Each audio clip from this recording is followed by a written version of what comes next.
But the bandits seem unbothered. They collect ransom, they release people, they go back and kidnap again. It's like a business. Are you negotiating with these people? The man sitting across from me needs no introduction. He's the President of the Federal Republic of Nigeria. Mr. President, thank you for being here. Thank you for having me. I believe in speaking directly to the people, and if this is where the people are, then this is where I should be. A direct approach. Thank you. Mr. President, let's go deeper on something that keeps Nigerians up at night. People are being kidnapped on highways, in schools, in their own homes. Farmers are being killed on there and their children. What has your government actually done about this, not in theory, in reality? This is not a topic I take lightly. Not for 1 second. Every kidnapping, every killing, that is a Nigerian life. That is somebody's father, somebody's child, somebody's wife. And I refuse to treat it as a statistic. But sir, with respect, it feels like a statistic to many because nothing seems to be changing. School children were taken in Kaduna. Travelers are being ambushed on the Abuja-Kaduna road. What has concretely changed? Let me tell you what has changed. We increased their military hardware, armored vehicles, surveillance drones, equipment our soldiers desperately needed and were not getting. But the bandits seem unbothered.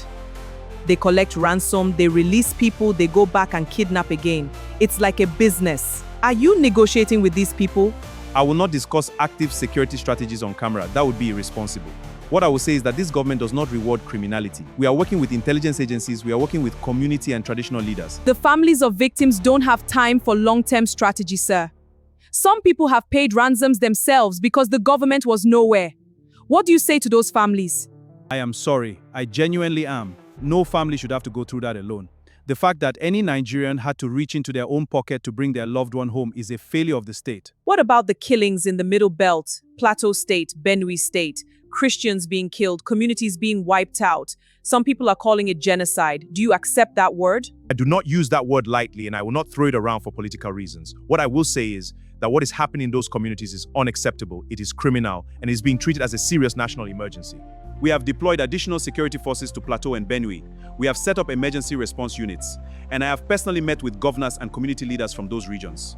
This is not being swept under the carpet. With all due respect, people have heard this before from previous governments. Deploy troops, meet with governors, release a statement, then a few weeks later more people are dead. Why should Nigerians believe this time is different?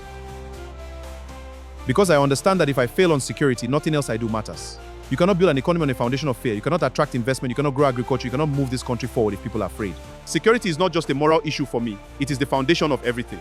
And I am not willing to let that foundation crack. The pressure I'm putting on my security chiefs is real. The consequences for failure are real. This is not business as usual. If a bandit, a kidnapper, a killer is watching this interview right now, what do you say directly to them? I say this, the road you are on ends badly. It ends in a cell or it ends in a grave. Nigeria is not yours to talk terrorize. The people you are hurting are your own people. Turn yourself in, lay down your weapons, and they're coming with a way path forward. If you could go back, is there anything you would do differently since taking office? I would have communicated better from day one. Nigerians deserved more explanation, more preparation for the reforms. I underestimated how much the people needed to hear the why before they experienced the what. That is something I carry. Mr. President, thank you for your time. The pleasure is mine.